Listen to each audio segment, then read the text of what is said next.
हरि ओम।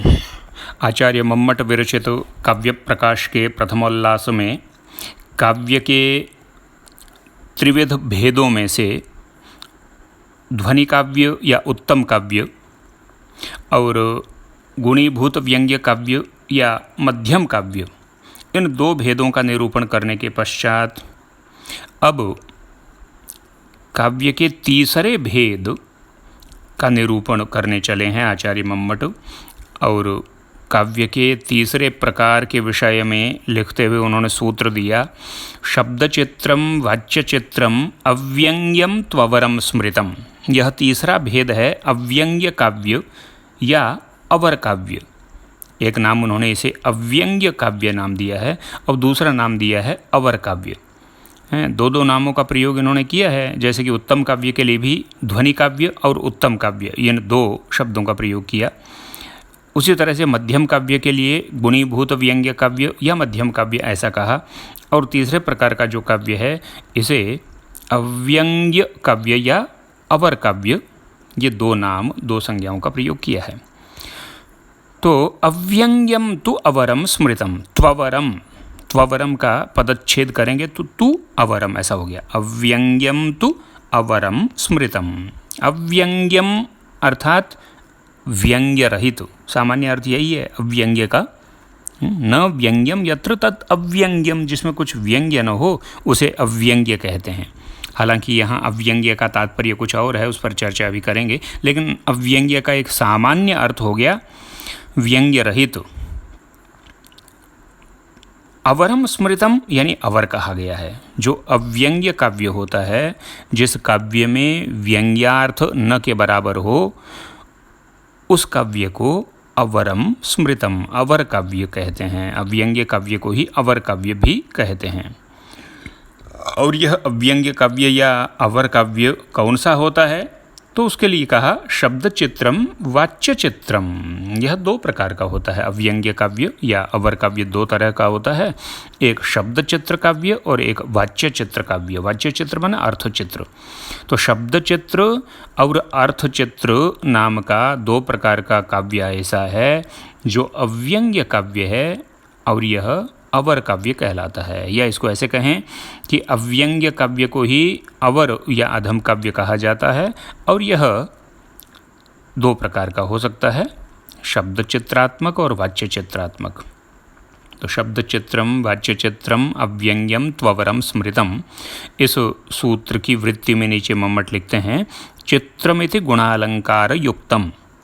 यानी इस सूत्र में जो चित्र शब्द आया है ना, शब्द चित्रम वाच्य चित्रम, यहाँ जो चित्र शब्द का प्रयोग हुआ है, इस चित्र का क्या अभिप्राय है, तो मम्मट कहते हैं चित्रम इति गुणालंकार युक्तम। चित्रम कहने से ये कहना चाहते हैं कि गुण और अलंकार से युक्त, यानी चित्र का आशय है ऐसा काव्य जो गुणों से और अलंकारों से युक्त हो, माधुर्यादि गुणों से युक्त हो और जो अनुप्रास उपमादि अलंकारों से युक्त हो, उस काव्य को चित्र काव्य नाम यहाँ दिया गया है।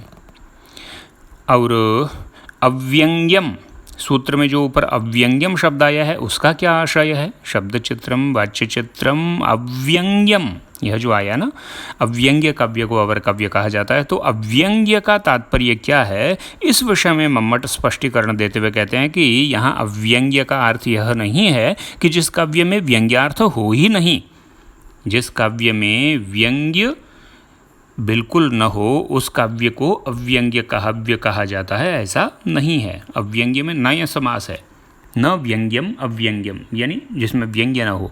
लेकिन नय समास केवल अभाव अर्थ में ही नहीं होता है, नय समास के कई अर्थ होते हैं। नयार्थाः षट् प्रकीर्तिताः, नय के 6 अर्थ माने गए हैं। तो यहाँ अव्यंग्य का तात्पर्य क्या है, तो मम्मट कहते हैं अव्यंग्यमिति, यानी अव्यंग्य का अर्थ है स्फुट प्रतीयमानार्थ रहितम। स्फुट प्रतीयमान अर्थ से रहित काव्य। स्फुट प्रतीयमान अर्थ, स्फुट का मतलब स्पष्ट, स्पष्ट प्रतीयमान अर्थ से रहित काव्य। प्रतीयमान अर्थ का क्या अर्थ है, प्रतीयमान अर्थ का मतलब है ध्वनि अर्थ है या व्यंग्य अर्थ। प्रतीयमानार्थ को ही ध्वन्यर्थ भी कहते हैं और प्रतीयमानार्थ या ध्वन्यर्थ को ही व्यंग्यार्थ भी कहते हैं। तो स्पष्ट प्रतीयमानार्थ से रहित जो काव्य होता है उसे अव्यंग्य कहा जा रहा है।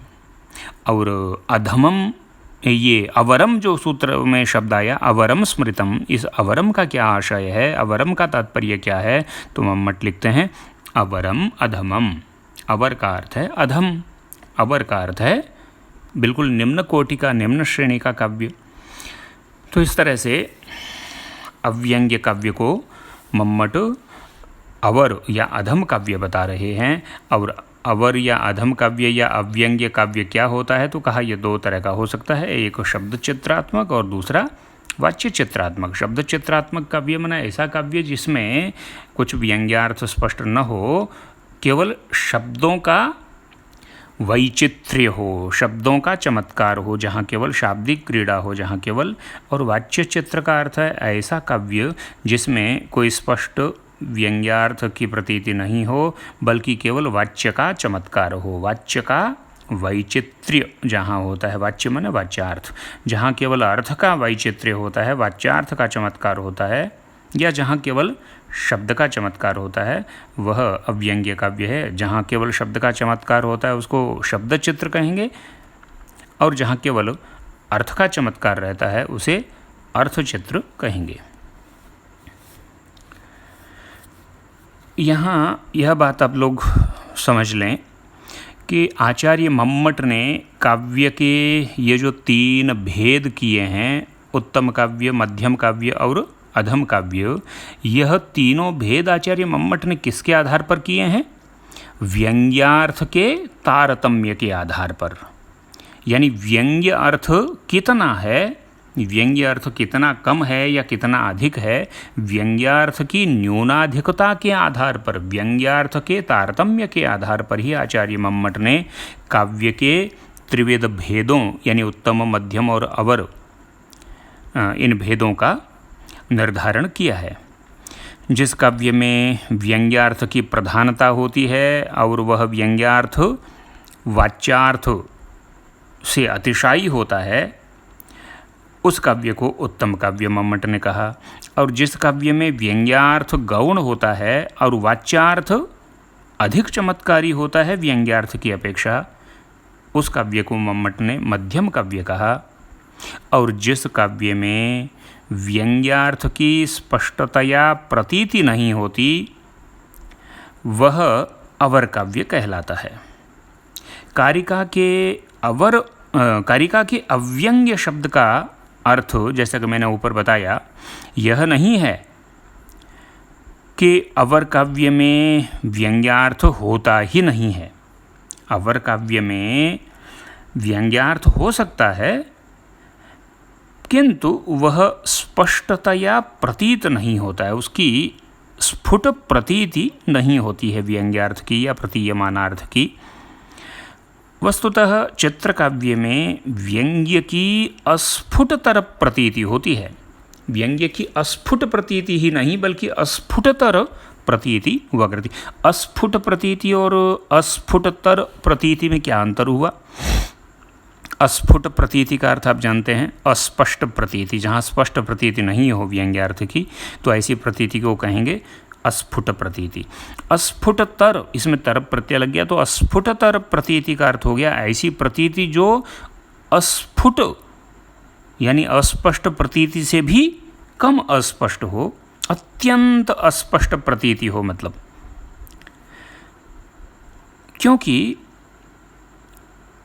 अब यहाँ अस्फुट प्रतीति और अस्फुटतर प्रतीति में अर्थ का अंतर तो आप समझ गए, लेकिन जो अवर काव्य है उसमें व्यंग्यार्थ की अस्फुटतर प्रतीति होती है या अस्फुट प्रतीति होती है? तो यहाँ क्या कहना चाहिए? क्या हम यह ही कहेंगे कि अस्फुटतर प्रतीति जहाँ होती है उसको अवर काव्य कहते हैं, या ऐसा भी कह सकते हैं कि जहाँ अस्फुट प्रतीति होती है? तात्पर्य क्या है? तो तात्पर्य यह है कि अस्फुटतर प्रतीति ही कहना चाहिए, क्योंकि व्यंग्यार्थ की अस्फुट प्रतीति जहाँ होती है वह तो अस्फुट नाम का गुणीभूत व्यंग्य काव्य ही होता है। गुणीभूत व्यंग्य काव्य तो अधम काव्य नहीं है, अवर काव्य नहीं है, वह तो मध्यम काव्य है। और गुणीभूत व्यंग्य के 8 भेद मम्मट आगे करेंगे। उन 8 भेदों में से एक अस्फुट गुणीभूत व्यंग्य काव्य भी होता है, जहाँ व्यंग्य ऐसा गौण हो जाता है कि उसकी स्पष्ट प्रतीति नहीं होती है। तो उस गुणीभूत व्यंग्य, अस्फुट गुणीभूत व्यंग्य से इस अवर काव्य का, अव्यंग्य काव्य का, अधम काव्य का अंतर क्या रहेगा फिर? तो वह अंतर स्पष्ट करने के लिए ही हम कह रहे हैं कि अव्यंग्य काव्य में जो प्रतीयमान अर्थ है, जो ध्वन्यार्थ है, वह अस्फुटतर प्रतीति वाला होता है, यानी उसकी प्रतीति अत्यंत अस्पष्ट होती है या न के बराबर उसकी प्रतीति व्यंग्यार्थ की होती है। यही अव्यंग्य कहने का अभिप्राय है। कहने को तो अव्यंग्य काव्य में रसादि भी व्यंग्य हो सकते हैं, रसादि की भी प्रतीति हो सकती है, लेकिन वह प्रतीति अत्यंत अस्पष्ट होती है। कवि का तात्पर्य उस रसादि व्यंग्य की प्रतीति करवाना होता ही नहीं है। कवि का सारा प्रयास, कवि का सारा तात्पर्य तो वहाँ केवल शब्दालंकार और अर्थालंकार की ओर ही रहता है। शब्द और अर्थ का चमत्कार उत्पन्न करने में ही कवि का तात्पर्य रहता है। इसलिए उसे हम अव्यंग्य काव्य कह रहे हैं। चित्र काव्य गुणयुक्त और अलंकार युक्त तो होता है। यह मम्मट ने लिखा ये ऊपर कि चित्रमिति गुणालंकार युक्तम। चित्रम का अर्थ है गुण और अलंकार से युक्त। तो चित्रकाव्य यदि गुण युक्त होता है तो यहाँ एक प्रश्न उठता है कि यदि उस चित्रकाव्य में गुण हैं तब तो फिर रस भी अवश्य होना चाहिए, क्योंकि मम्मट के अनुसार गुण तो रस में रहते हैं, गुण तो रस के ही धर्म हैं। ये रसस्यांगिनो धर्माः शौर्यादयो इवात्मनः, ऐसा मम्मट आगे कहते हैं काव्य प्रकाश में ही। इसलिए सारबोधिनी नाम की जो टीका है आचार्य मम्मट पर काव्य प्रकाश पर, वो सारबोधिनी टीकाकार का मत है कि यहाँ गुण का अर्थ गुण व्यंजक से है। अतः भाव यह है कि जिस काव्य में स्पष्टतया व्यंग्यार्थ प्रतीत नहीं होता हो और माधुर्यादि गुणों के व्यंजक तथा अलंकार युक्त शब्द और अर्थ की योजना हो, वही काव्य चित्रकाव्य कहलाता है। और यह चित्रकाव्य 2 प्रकार का होता है, एक शब्द चित्र और दूसरा अर्थ चित्र। यानी शब्द चित्र वह जहाँ प्रधानतया चमत्कार शब्दाश्रित होता है, शब्द में रहता है चमत्कार, शब्द का चमत्कार होता है, और जहाँ प्रधानतया अर्थ का चमत्कार रहता है वह अर्थचित्र नाम का चित्रकाव्य होता है। अब अवर काव्य या अव्यंग्य काव्य या अधम काव्य का उदाहरण मम्मट देते हैं, और 2 उदाहरण दिए हैं। एक शब्द चित्र का उदाहरण है, एक अर्थ चित्र का उदाहरण, क्योंकि दोनों ही प्रकार का अवर काव्य हो सकता है, शब्द चित्रात्मक भी और अर्थ चित्रात्मक भी। शब्द चित्र का उदाहरण देते हुए मम्मट लिखते हैं, स्वच्छंदोच्छलदच्छकच्छ कुहुरच्छातेतराम्बुच्छटा मूर्छन् मोह महर्षि हर्ष विहित स्नानान्निकान्नायवः भिद्यादुद्यदुदारदर्दुरदरी दीर्घादरिद्रद्रुमद्रोहोद्रेकमहोर्मिमेदुरमदा मंदाकिनी मंदताम। मंदाकिनी मंदताम, मंदाकिनी प्रवाहित हो। हाँ, यहाँ मंदाकिनी का सुंदर वर्णन है। लेकिन स्वच्छंदोच्छलदच्छ यह जो उदाहरण है यह चित्र काव्य का उदाहरण है, और चित्र काव्य में भी यह शब्द चित्र का उदाहरण है। यद्यपि इस श्लोक में भी कवि की जो मंदाकिनी विषयक प्रीति है या कवि का जो मंदाकिनी विषयक रतिभाव है वह रतिभाव अभिव्यक्त हो रहा है। इसलिए आप कह सकते हैं कि यहाँ जो रतिभाव है उस भाव की व्यंजना है, भाव व्यंग्य है। तो इसलिए यह अव्यंग्य काव्य कैसे हो गया ये कहा जा सकता है, ये प्रश्न किया जा सकता है। लेकिन उत्तर यह है कि यहाँ कवि का तात्पर्य रति नामक भाव की, गंगा के प्रति, मंदाकिनी के प्रति रति नामक जो भाव है उस भाव की अभिव्यक्ति में कवि का तात्पर्य है ही नहीं। कवि का श्रम उसके लिए है ही नहीं, कवि का आशय उसके और है ही नहीं।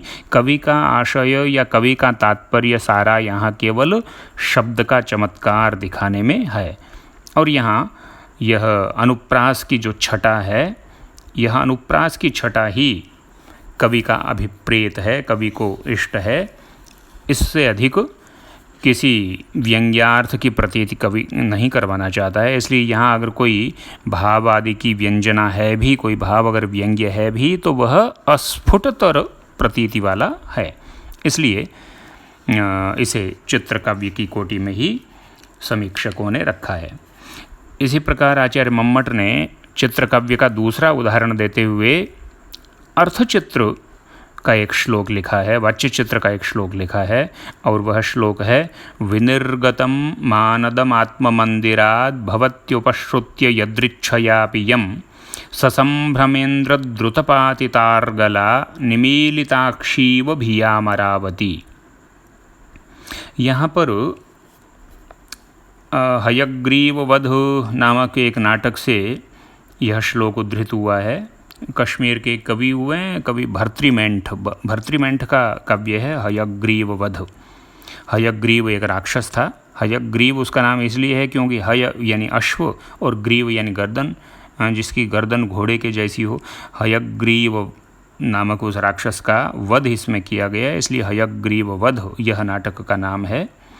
यहाँ पर हयग्रीव जो है खलनायक प्रतिनायक राक्षस, वो जब अपने महल से निकलता है तो किस तरह से सब लोग थर थर कांपने लगते हैं और इंद्र का आसन भी डोलने लगता है। इंद्र भी भयभीत हो जाता है और तुरंत अपनी अमरावती का स्वर्ग नगरी का द्वार बंद करवा देता है। और जब स्वर्ग नगरी का द्वार बंद हो रहा होता है हयग्रीव के भय से, तो किस प्रकार प्रतीत होती है वह अमरावती नगरी, यह सारा इसमें सुंदर तरीके से लिखा हुआ है। लेकिन यहाँ पर भी कोई व्यंग्य अर्थ नहीं है। यहाँ पर भी केवल उत्प्रेक्षा अलंकार जो है उसी की योजना में कवि का सारा श्रम फलित हो रहा है। यद्यपि ये कहा जा सकता है कि यहाँ पर भी हयग्रीव का जो वीर भाव है वह वीर भाव व्यंग्य है, और उस हयग्रीव के ही विभावादि की इस काव्य में योजना की गई है। इसलिए यहाँ जो इसे अव्यंग्य काव्य कहा जा रहा है ये तो ठीक नहीं है, क्योंकि व्यंग्य यहाँ है किसी न किसी रूप में। लेकिन यह कहना इसलिए उचित नहीं है क्योंकि कवि का तात्पर्य यहाँ उत्प्रेक्षा अलंकार की प्रतीति करवाना ही है। जो व्यंग्य अर्थ है वह तो कवि का तात्पर्य उसके प्रति है नहीं, इसलिए अस्फुट प्रतीति ही उसकी मानी जाएगी। ये आचार्य मम्मट के काव्य प्रकाश के एक टीकाकार हुए हैं नरसिंह ठक्कुर। नरसिंह ठक्कुर ने इस विषय में एक दूसरा विचार व्यक्त करते हुए लिखा है। एक तर्क उनका ये है कि हयग्रीव जो है ना, वह हयग्रीव तो इस नाटक का प्रतिनायक है, वह तो विलन है, खलनायक है। अतः उसका जो वीर भाव है वह वीर भाव यहाँ व्यंग्य नहीं हो सकता है। इसलिए यहाँ काव्य का चमत्कार उत्प्रेक्षा नामक अर्थालंकार के ही आश्रित है। अन्य कोई भी स्फुटतया प्रतीयमान व्यंग्यार्थ यहाँ नहीं है। अतएव इसे अर्थचित्र या वाच्य चित्र की कोटि में ही रखना उचित है। इस प्रकार काव्य के तीसरे भेद चित्र काव्य का निरूपण यहाँ हुआ। चित्रकाव्य की परंपरा संस्कृत में कोई नई नहीं है। हजारों वर्षों से चित्रकाव्य लिखे जा रहे हैं।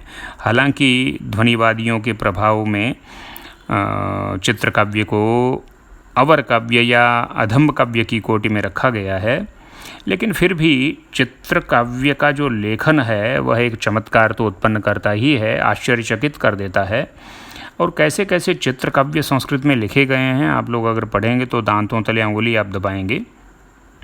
एक एक अक्षर को लेकर के और चित्रकाव्यों की रचना हो गई है। आपने भारवी का वह किरातार्जुनीयम का श्लोक पढ़ा होगा, जिसमें एक ही अक्षर, एक ही व्यंजन न को लेकर के और पूरा श्लोक लिख दिया। ननो ननुन्नो नुन्नो नो नाने, ननो ननुन्नो नुन्नो नो नाना नाना नना ननु, नुन्नो नुन्नो ननुन्ने नो नाने ना नुन्न नुन्न नुत। हैं। इसी तरह से किसी ने 2 अक्षरों को लेकर के एक श्लोक लिख दिया, किसी ने केवल 3 अक्षरों का प्रयोग करते हुए एक श्लोक लिख दिया। अनेक प्रकार के चित्रकाव्य लिखे गए हैं, अनेक प्रकार के बंधों का वर्णन संस्कृत साहित्य के ग्रंथों में पढ़ने को मिलता है। चित्रकाव्य की ये जो चमत्कारिकता है, इसको लेकर के मेरा एक लेख है, एक शोध लेख मैंने लिखा और वो लेख अभी प्रकाशित हुआ है। साहित्य अकादमी की पत्रिका है मधुमती, उस मधुमती में वह प्रकाशित हुआ है और उसका शीर्षक है संस्कृत कविता के भाषिक कौतुक। उस लेख को यदि आप पढ़ना चाहें तो पढ़ सकते हैं। उसमें चित्रकाव्यों की सारी मतलब पूरा विस्तार से उसका चित्रकाव्यों का वर्णन आपको पढ़ने को मिलेगा। उसका लिंक जो है ना, उस लेख का मैंने आप लोगों को शेयर भी किया था ग्रुप में, लेकिन बहुत सारे लोगों ने तो वो खोल करके देखा भी नहीं होगा। हाँ, तो यह चित्रकाव्य का निरूपण जो है यहाँ समाप्त हो रहा है और इसके साथ ही काव्य के 3 भेदों की चर्चा भी यहाँ समाप्त हो गई है। आप लोगों के लिए एक छोटा सा असाइनमेंट यह है कि अभी ये जो 2 उदाहरण श्लोक पढ़े हैं, इनमें से जो पहला श्लोक था मंदाकिनी वाला, उस श्लोक का उच्चारण आप लोगों में से कोई कर सकता है क्या? उच्चारण से तात्पर्य है शुद्ध उच्चारण। राग में चाहे नहीं गाएं इसको, शार्दुल विक्रीडित छंद है यह, कोई राग में अगर पढ़ना चाहे तो राग में भी पढ़ सकता है, लेकिन बिना राग के भी अगर पढ़ते हैं तो शुद्ध रूप से पढ़ना चाहिए। तो आप लोगों में से कोई शुद्ध पढ़ सकते हैं क्या? इसको पढ़ने की कोशिश करें क्योंकि थोड़ा सा कठिन है।